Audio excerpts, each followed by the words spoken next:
ഇപ്പോൾ വാരാന്ത്യ ലോക വൃത്താന്തം കേൾക്കാം. പ്രൊഫസർ ജെ ജേക്കബ് അവതരിപ്പിക്കുന്നു. വാരാന്ത്യ ലോക വൃത്താന്തം.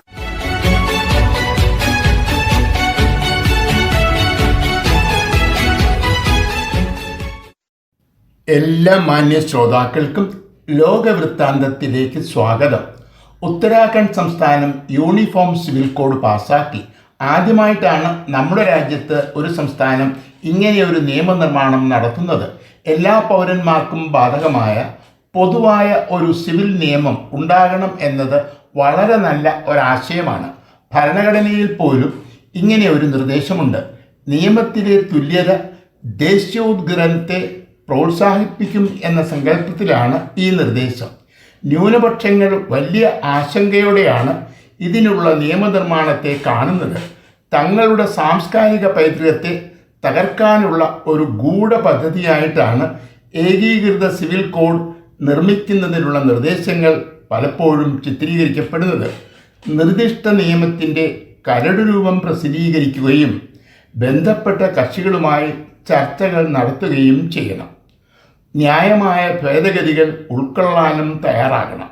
നിയമസഭയിലെ ഭൂരിപക്ഷത്തിൻ്റെ ബലത്തിൽ പെട്ടെന്നൊരു ദിവസം ഇത്തരത്തിലുള്ള ഒരു നിയമം പാസാക്കുന്നത് തെറ്റായ കീഴ്വഴക്കങ്ങൾ സൃഷ്ടിക്കപ്പെടും.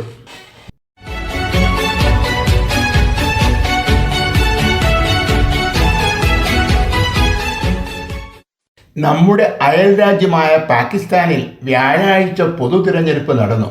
14 ദിവസത്തിനകം ഫലം പ്രഖ്യാപിക്കണം എന്നാണ് വ്യവസ്ഥ.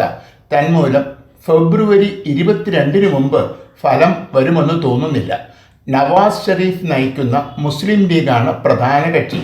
ഇമ്രാൻഖാൻ പാർട്ടിക്ക് സ്വന്തം ചിഹ്നത്തിൽ മത്സരിക്കാനുള്ള അനുമതിയില്ല. അതുകൊണ്ട് തന്നെ ഈ മുൻ പ്രധാനമന്ത്രിയുടെ പാർട്ടി ഔദ്യോഗികമായി മത്സര രംഗത്തില്ല. എന്നാൽ സ്വതന്ത്രന്മാരായി ഇവർ മത്സരിക്കുന്നു. മൂന്നാമത്തെ കക്ഷി ഭൂട്ടോയുടെ മകൻ നയിക്കുന്ന പാകിസ്ഥാൻ പീപ്പിൾസ് പാർട്ടിയാണ്. ഇവർ ഒറ്റയ്ക്കാണ് മത്സരിക്കുന്നതെങ്കിലും തിരഞ്ഞെടുപ്പിന് ശേഷം മുസ്ലിം ലീഗും ഭൂട്ടോയുടെ പാർട്ടിയും തമ്മിൽ സഖ്യമുണ്ടാക്കും എന്നാണ് പ്രവചനം. പ്രവാസം കഴിഞ്ഞ് മടങ്ങിയെത്തിയ നവാസ് ഷെരീഫിനെ കോടതി കുറ്റവിമുക്തനാക്കിയിട്ടുണ്ട്. തിരഞ്ഞെടുപ്പ് നടക്കുന്നത് സൈന്യത്തിൻ്റെ നിർദ്ദേശങ്ങൾക്കനുസരിച്ചാണ്. നവാസ് ഷെരീഫ് സൈന്യത്തിൻ്റെ സ്ഥാനാർത്ഥിയാണ്. ഇമ്രാൻഖാൻ ജയിലിലാണെങ്കിലും ഇദ്ദേഹത്തിൻ്റെ സ്വതന്ത്രന്മാർ ലീഡ് ചെയ്യുന്നു എന്നാണ് റിപ്പോർട്ട്. ഇമ്രാൻഖാൻ്റെ സ്വതന്ത്രന്മാർ വിജയിച്ചാൽ അത് സൈന്യത്തിന് വലിയ ഒരു തിരിച്ചടിയായിരിക്കും.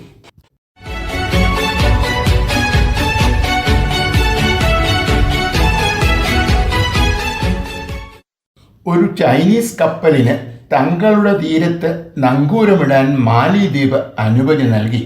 ഇതിനെ ഒരു സാധാരണ നടപടിയായിട്ടാണ് ചൈന വിശേഷിപ്പിക്കുന്നത്. എന്നാൽ ഇതേ കപ്പലിന് ശ്രീലങ്കൻ തുറമുഖത്ത് അടുക്കുന്നതിന് അനുമതി ലഭിച്ചില്ല. ഇന്ത്യയുടെ എതിർപ്പിനെ തുടർന്നാണ് ചൈനയുടെ കപ്പലിന് ശ്രീലങ്ക അനുമതി നിഷേധിച്ചത്. ഇന്ത്യൻ മഹാസമുദ്രത്തിൻ്റെ അടിത്തട്ടിനെക്കുറിച്ച് പഠിക്കുക എന്നതാണ് ചൈനയുടെ ലക്ഷ്യം. ഈ പഠനത്തിലൂടെ ശേഖരിക്കുന്ന വിവരങ്ങൾ മുങ്ങിക്കപ്പലുകൾ ഉപയോഗിച്ചുള്ള ആക്രമണങ്ങൾക്കുള്ള തയ്യാറെടുപ്പായിട്ടാണ് ഇന്ത്യ കാണുന്നത്. എന്നാൽ ചൈനയ്ക്ക് അനുമതി നൽകാനുള്ള തങ്ങളുടെ അധികാരത്തെ ഒരു വിദേശ ശക്തിക്കും ചോദ്യം ചെയ്യാൻ കഴിയില്ല എന്ന നിലപാടിലാണ് മാലിദ്വീപ്. ഇന്ത്യയുടെ സ്വാധീനത്തിൽ നിന്നും തൻ്റെ രാജ്യത്തെ മോചിപ്പിക്കും എന്ന വാഗ്ദാനവുമായിട്ടാണ് ഇപ്പോഴത്തെ മാലിദ്വീപ് പ്രസിഡന്റ് തിരഞ്ഞെടുപ്പിനെ നേരിട്ടത്. പ്രസിഡന്റ് ആയതിനു ശേഷം ഇദ്ദേഹം ആദ്യം സന്ദർശിച്ച വിദേശ രാജ്യം ചൈനയാണ്. ഇന്ത്യൻ മഹാസമുദ്രത്തിൽ ചൈനയുടെ സ്വാധീനം വർദ്ധിക്കുന്നതിനെ ഇന്ത്യ ആശങ്കയോടെയാണ് കാണുന്നത്.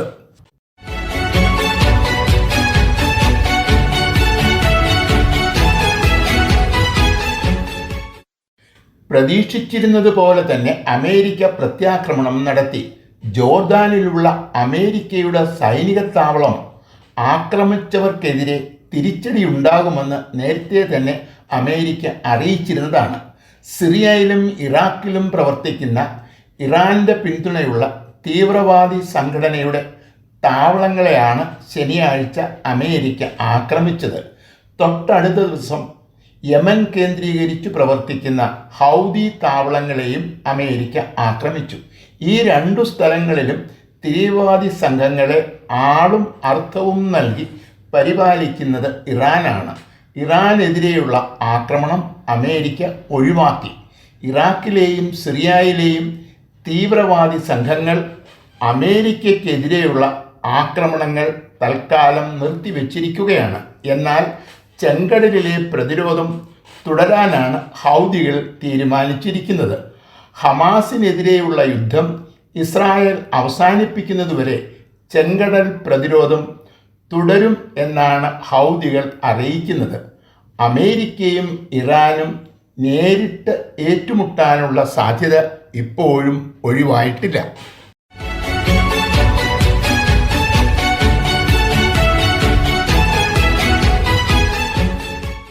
യുദ്ധം കൂടുതൽ സ്ഥലങ്ങളിലേക്ക് വ്യാപിപ്പിക്കുവാൻ താൽപ്പര്യമില്ല എന്നതാണ് അമേരിക്കയുടെ പ്രഖ്യാപിത നിലപാട്.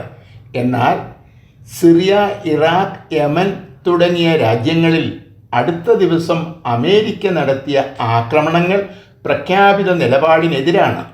ഇതിനെ പ്രത്യാക്രമണമായിട്ടാണ് അമേരിക്ക വിശേഷിപ്പിക്കുന്നത്. ഹമാസിനെതിരെയുള്ള യുദ്ധം ഇസ്രയേൽ അവസാനിപ്പിക്കുന്നതുവരെ ചെങ്കടലിലെ പ്രതിരോധം തുടരാനാണ് ഹൗദികളുടെ തീരുമാനം. ഹമാസിനെ പൂർണ്ണമായും തകർക്കാതെ ഗാസയിൽ നിന്നും സൈന്യത്തെ പിൻവലിക്കില്ല എന്നാണ് ബെഞ്ചമിൻ നെതന്യാഹു ആവർത്തിച്ചു പറയുന്നത്.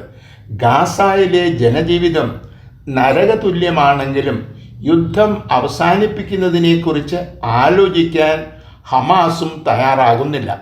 യുദ്ധം 4 മാസത്തേക്കെങ്കിലും നീട്ടിവെക്കണം എന്ന നിർദ്ദേശം ഇപ്പോൾ ബന്ധപ്പെട്ട കക്ഷികളുടെ സജീവ പരിഗണനയിലാണ്. സൗദി അറേബ്യ, ഖത്തർ, അമേരിക്ക തുടങ്ങിയ രാജ്യങ്ങൾ ഹമാസും ഇസ്രായേലുമായി ചർച്ചകൾ തുടരുകയാണ്. എന്നാൽ തീവ്രവാദികളുടെ ആക്രമണവും അമേരിക്കയുടെ പ്രത്യാക്രമണവും ഈ ചർച്ചകൾക്ക് വലിയ ഒരു തിരിച്ചടി ആയിട്ടുണ്ട്.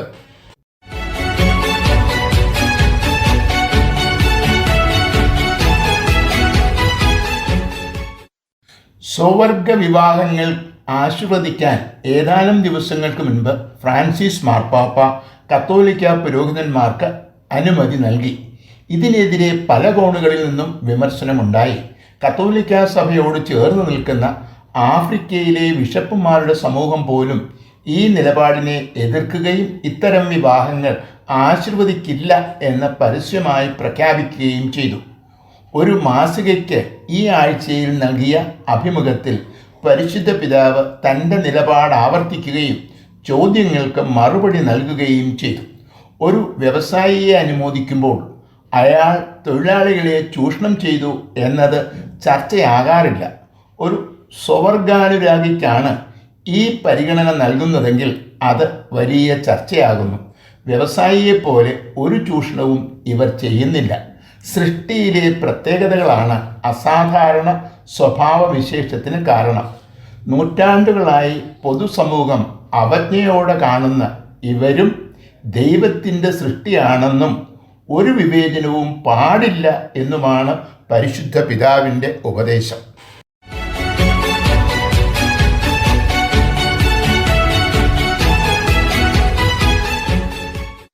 പ്രസിഡന്റ് എന്ന നിലയിൽ ചെയ്യുന്ന കാര്യങ്ങളുടെ പേരിൽ തനിക്കെതിരെ ക്രിമിനൽ കേസുകൾ എടുക്കുന്നത് തടയണം എന്നാവശ്യപ്പെട്ട് അമേരിക്കയുടെ മുൻ പ്രസിഡന്റ് ഡൊണാൾഡ് ട്രംപ് നൽകിയ ഹർജി കോടതി അനുവദിച്ചില്ല.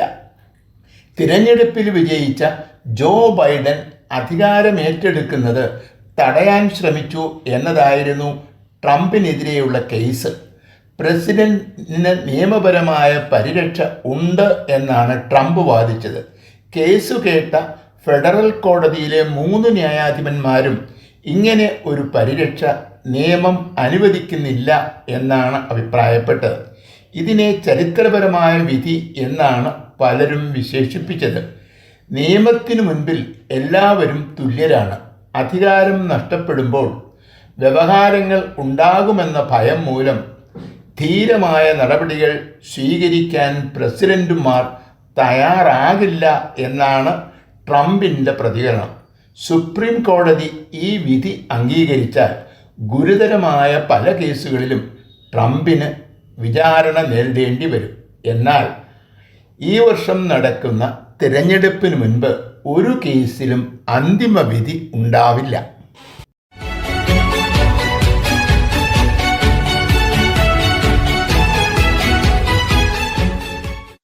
കഴിഞ്ഞ വ്യാഴാഴ്ചയാണ് യൂറോപ്യൻ യൂണിയൻ പാർലമെൻറ്റ് സമ്മേളനം ബ്രസൽസിൽ ചേർന്നത്. സമ്മേളനം ആരംഭിക്കുന്നതിന് മുൻപ് തന്നെ നിരവധി കർഷകർ ട്രാക്ടറിൽ പാർലമെൻറ്റ് മന്ദിരത്തിനു മുൻപിലെത്തി പ്രതിഷേധ പ്രകടനങ്ങൾ നടത്തി.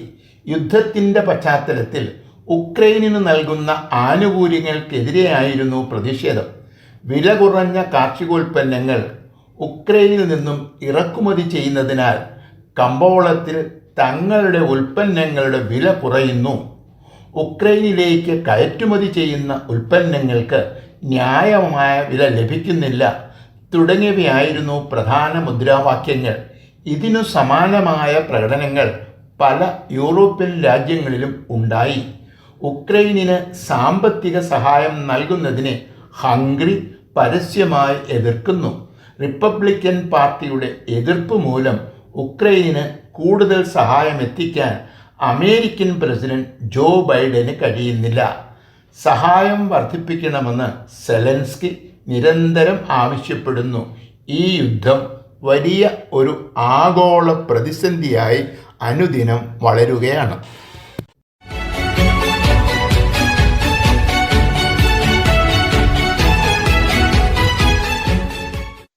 മകൻ നടത്തിയ നരഹത്യ തടയാൻ കഴിയാത്ത അമ്മയും കുറ്റവാളിയാണെന്ന് അമേരിക്കയിലെ ഒരു കോടതി വിധിച്ചു. 2021 നവംബറിൽ അമേരിക്കയിലെ ഒരു സ്കൂളിലുണ്ടായ വെടിവയ്പിൽ 4 വിദ്യാർത്ഥികൾ കൊല്ലപ്പെടുകയും 7 വിദ്യാർത്ഥികൾക്ക് പരിക്കു പറ്റുകയും ചെയ്തു. ഈതർ റോബർട്ട് കുംബർലി എന്ന 15 വയസ്സുകാരനാണ് ഒന്നാം പ്രതി. ഇയാൾക്കു നേരത്തെ തന്നെ കോടതി ജീവപര്യന്തം ശിക്ഷ നൽകിയിട്ടുണ്ട്. ഇയാളുടെ മാതാപിതാക്കന്മാരുടെ പേരിൽ മനഃപൂർവമല്ലാത്ത നരഹത്യയ്ക്ക് കേസുണ്ടായിരുന്നു. ഈ കേസിൽ അമ്മ ജെനിഫർ കുംബർലി കുറ്റക്കാരിയാണ് എന്നാണ് കോടതിയുടെ കണ്ടെത്തൽ. ഈതറിൻ്റെ മാനസിക നില മോശമാണെന്നും വീട്ടിലേക്ക് കൊണ്ടുപോകണമെന്നും സ്കൂൾ അധികൃതർ സംഭവ ദിവസം വീട്ടുകാരോട് ആവശ്യപ്പെട്ടിരുന്നതാണ്. ജോലി തിരക്കുണ്ടെന്നു പറഞ്ഞ് സ്കൂളിലേക്ക് മാതാപിതാക്കന്മാർ പോയില്ല. മകന് സമ്മാനമായി നൽകിയ തോക്ക് ഉപയോഗിക്കുന്നതിന് ഇവർ ഒരു നിയന്ത്രണവും ഏർപ്പെടുത്തിയിരുന്നില്ല. കുട്ടികളെ വളർത്തുക എന്നത് ഉത്തരവാദിത്വമുള്ള ഒരു കൃത്യമാണെന്ന് പല രക്ഷകർത്താക്കളും തിരിച്ചറിയുന്നില്ല.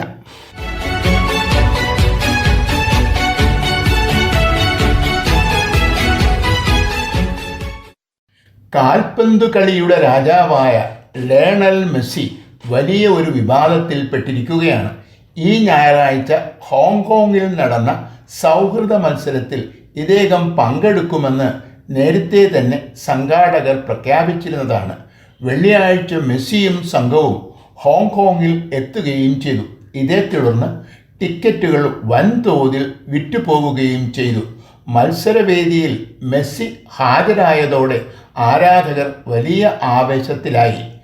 ആരോഗ്യ കാരണങ്ങളാൽ തങ്ങളുടെ പ്രിയപ്പെട്ട താരം കളത്തിൽ ഇറങ്ങില്ല എന്ന അറിയിപ്പ് വന്നതോടെ എല്ലാവരും വലിയ നിരാശയിലായി. സംഘാടകർ തങ്ങളെ വഞ്ചിച്ചു എന്ന ആക്ഷേപവും ഉണ്ടായി. എങ്കിലും ആരും തന്നെ മെസ്സിയെ കുറ്റപ്പെടുത്തിയില്ല.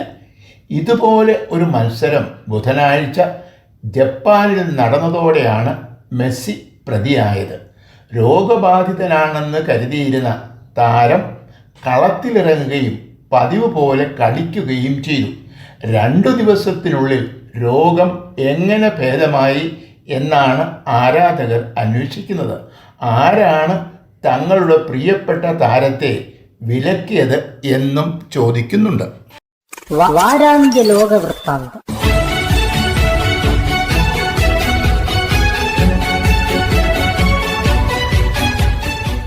തയ്യാറാക്കി അവതരിപ്പിച്ചത് പ്രൊഫസർ ജെ ജേക്കബ്.